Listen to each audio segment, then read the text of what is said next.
আজকের চাঁদ-রাত দেখলে একটা প্রশ্ন জাগে। চাঁদ-রাতে সেই পুরনো আমেজটা কি হারিয়ে গেছে?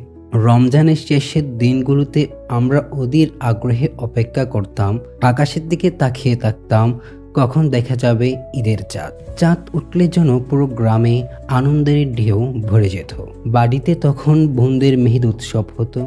আমি নিজেও জিদ ধরতাম মেহেদি লাগিয়ে দেওয়ার জন্য হাতে। বাহিরে চলতো আতশবাজি, চকলেট বোমা, তারাবাতি।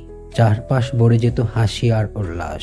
এই উল্লাস যখন করতাম তখন অনেক মুরব্বীরা যারা আমাদের বড় ছিল তখন আমাদেরকে বিভিন্ন শাসন করতো, নিষেধ করতো।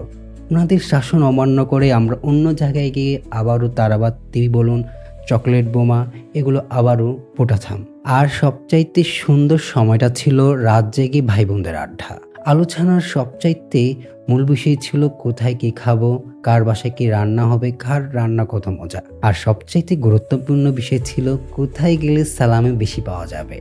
কিন্তু আজ চাঁদ রাতের অনেকটাই নীরব। আগের সে আড্ডা নেই। এখন চাঁদ রাত হয়ে গেছে মোবাইল স্ক্রিনে। তবুও মনে হয় শৈশবে সে চাঁদ রাতগুলোই ছিল জীবনের সবচেয়ে সুন্দর দিন। কিন্তু আজ যে মুরব্বিগুলো বাধা দিত ওনারাই এসে চকলেট বোমা, তারাবাতিগুলো, আতশবাতি কিনে দেয়। কিন্তু সেগুলো জ্বালানোর জন্য, পোড়ানোর জন্য কেউ নেই। একসময় যারাই শাসন করেছে তারাই আজকে এগুলো দিচ্ছে, কিন্তু সেই শৈশবের আনন্দগুলো আজ পাওয়া যায় না।